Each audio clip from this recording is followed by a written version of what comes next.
We're just average citizens who try to improve local and state government here in Illinois, the land of Lincoln. This is our third and final video about our attempts to root out corruption in local government and hold licensed professionals accountable. This video documents the total mismanagement by the Illinois Department of Financial and Professional Regulation, known as the IDFPR, regarding the concerned citizens' complaints against licensed professionals. Since 2019, we have repeatedly contacted the IDFPR Secretary, Director, and upper management. It's 2022, and we're still waiting for a response. The facts presented here speak for themselves. Taking 3 years to process a complaint, requesting that documents be resubmitted because they were supposedly lost, and numerous other deficiencies make this a prime example of bureaucratic dysfunction.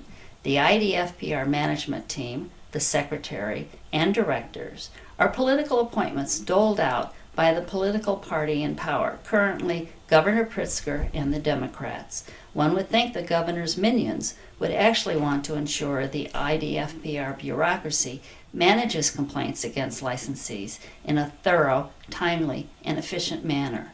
In our case, all that the appointees did was stonewall. In that, they excelled. One only needs to Google Cecilia Abundis, the plus sign, Forbes magazine, and this article, Patronage at the Office of the Attorney General Lisa Madigan, will appear in the search results. This article is from 2015. Go to the Open the Books and you'll see Abundis's time cards and travel vouchers available. This was source material for the Forbes and Washington Times articles. Cecilia Abundis was a patronage hire and worked in Attorney General Madigan's department. Here are just a few of the abuses documented in the Forbes article. Madigan allowed Abundis to work in Michigan and work only 3 days a week. She submitted travel vouchers for 507 round trips from Michigan to Chicago. At $280 per trip, that's over $140,000. Abundis worked from home without access to case files. Attorney General Madigan approved 18 travel vouchers totaling approximately $5,000 for Cecilia Abundis's visits, quote, to mom, end quote, in Chicago from her residence in Michigan. The travel expenses were charged to, quote, $1291 in-state travel employee reimbursement. The article reminds the reader that Illinois had $6 billion in unpaid bills, and all waste and corrupt practices should be squeezed from the checkbook. On the IDFPR website, Ms. Abundis's resume states, quote, she was an attorney in the Consumer Fraud Bureau of the Illinois Attorney General's office, end quote. Yes, she was investigating consumer fraud. It's impossible to miss the irony. The complaints were the result of an attempt by the City of Monticello to hide 29 EPA violations at a city-owned gravel pit used as a dump. They also tried to conceal the thousands of dollars it cost the taxpayers for environmental engineering and construction to clean up the site. The total cost will never be known. The most serious violation was lack of inspection and testing of debris for volatile organic compounds. The depleted gravel pit sits above the Mahomet Aquifer, a major source of drinking water for many central Illinois communities. After an extensive investigation and numerous requests via the Freedom of Information Act, over 140 pages of documents were compiled. These included city accounting records, contracts, emails, as well as audio and video recordings. As a result, the concerned citizens exposed the serious, possibly fraudulent accounting irregularities and transactions. The professional engineering firm billed and accepted a $20,000 payment without providing any supporting documentation of the services they provided, which was in direct violation of the terms of the contract. Their invoice was for 2 days of work, but also noted as a retainer. The terms of the contract do not allow retainers, a retainer is a prepayment. All fees were required to be based on actual payroll plus expenses. The contract requires the work be completed first and then billed on a monthly basis. In a Freedom of Information Act response, the then city superintendent, Mr. Alsup, said the city does not use retainers. Alsup approved the $20,000 retainer invoice. Why would the licensed professional engineering firm submit and accept the payment? That was in direct violation of the contract. Did the 20 grand end up in somebody's pocket? One wonders whether Ms. Abundis ever read the complaint summaries. It's questionable how the engineer's conduct doesn't violate the state statute prohibiting, quote, unprofessional conduct of a character likely to deceive, defraud, or harm the public. Another serious accounting irregularity was the submission of thousands of dollars worth of draft invoices.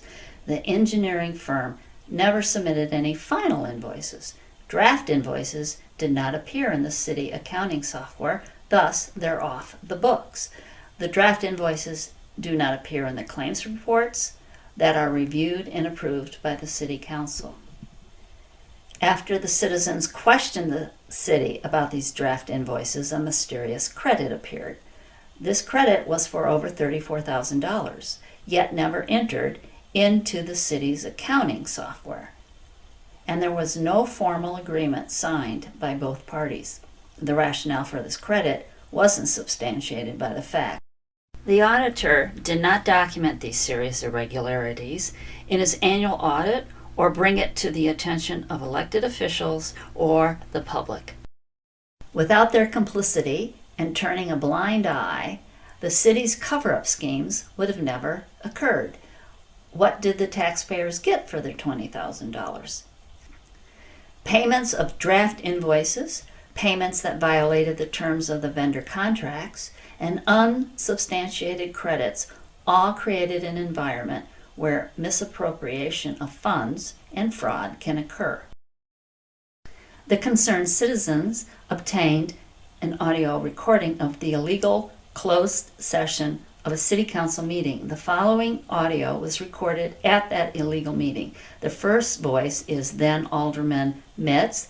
The second is then Mayor Corey. Well, we got to get a new auditor, obviously. Yeah. He is giving, and our attorney's just giving us bad information too, because this meeting is illegal. Anybody can tell you. These statements exposed the true character of the Old Boy Network participating in the illegal meeting. The very fact that they admitted the meeting was illegal and yet proceeded illustrates their contempt for open and transparent government. There is one thing that concerned citizens and Alderman Mitz agree on: the city needed a new auditor. In emails and letters, we repeatedly requested Cecilia Abundis, Acting Director of Professional Regulation, to appoint an independent person or committee to closely review the two complaints, the internal operations and procedures used to process these complaints, and to make recommendations to ensure that this does not happen again. Included with our request was a 13-page summary of the complaints, along with all the supporting documentation, just in case they lost it again. Ms. Abundis, the acting director, did not act. She did not respond. She just stonewalled. Through a Freedom of Information request, we did receive a copy of an email where Abundis requested a meeting to discuss our request.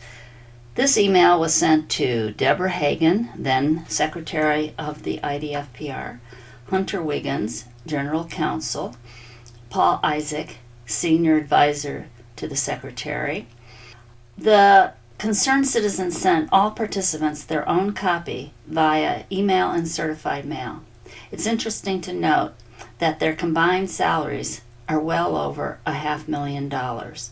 Not one of the lawyers invited to the meeting could be bothered to respond to our requests. It seems that writing a simple request must be beneath them. Ms. Hagan didn't respond to our requests either. She resigned as secretary in March 2021. Ms. Hagan could have asked her senior advisor, Mr. Paul Isaac, to respond. Why did the secretary even need a senior advisor? Was she not up to the task? And why are the taxpayers spending close to $150,000 in salary plus benefits for advising? The current secretary of the IDFPR is Mr. Mario Treto Jr. Prior to being appointed secretary, he was director of the Division of Real Estate. According to that website, he improved the division's efficiencies by reducing processing time. Question is, why did it take 3 years to process our complaint? Mr. Treto and the other attorneys never responded. Where is the integrity, professionalism, public service? We asked our state senator and representative for assistance. We expressed our concerns to our state senator, Mr. Scott Bennett, asking him to contact the IDFPR on our behalf. Senator Bennett did not respond. Stonewalling must be contagious. We applaud our state representative, Carol Ammons, for directing her assistant to contact Ms. Abundis. Her assistant spoke to Abundis and Mr. Robert Dixon on the phone and was told that we'd receive a response in a few weeks. As is typical of Ms. Abundis, she did not respond as promised. The director of a state agency should have the integrity to follow through on her commitment. Remember the famous saying by Harry Truman, "The buck stops here"? Governor Pritzker is ultimately responsible for the operation of the state agency. These are his appointees tasked with managing the IDFPR. Ms. Abundis' appointment as director is a clear sign that patronage is alive and well under his administration. The Association of Certified Fraud Examiners estimates that between 5 to 7% of governmental and corporate expenditures are misappropriated or fraudulent. The following facts are from the Journal for Forensic and Investigative Accounting. Remember Rita Crunwell, the controller at Dixon, Illinois? She siphoned millions of dollars from that municipality. She wrote checks that bypassed the city's general ledger. She created 179 fictitious invoices. She transferred funds to her fraudulent account using those fictitious invoices. In the Crunwell case, the auditor failed in several areas. Governor Pritzker should be aware of a few of the audit deficiencies. Handwritten checks were not properly scrutinized. Weakness in internal controls were not documented. Non-existing projects should have been detected. Factitious invoices should have been thoroughly reviewed.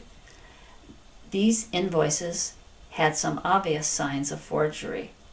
There were no IDOT, Illinois Department of Transportation, logos, a misspelling, no contact information, and font and stylistic differences.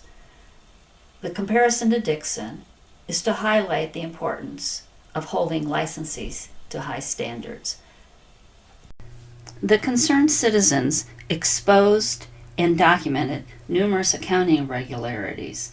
The question is, were there more questionable $20,000 payments? It bears repeating for Governor Pritzker. State statute prohibits professionals licensed in Illinois from, quote, engaging in dishonorable, unethical, or unprofessional conduct of a character likely to deceive, defraud, or harm the public, end quote. The processing of our complaints illustrates the complete breakdown of process, execution, and procedure in this state agency. Governor Pritzker's appointees chose to not even acknowledge our request highlighting the systematic deficiencies and mismanagement in the organization they're charged to manage. Based on a Gallup poll, quote, Illinois ranked dead last on trust in state government, end quote. After much thought, the concerned citizens have changed from concerned to cynical citizens.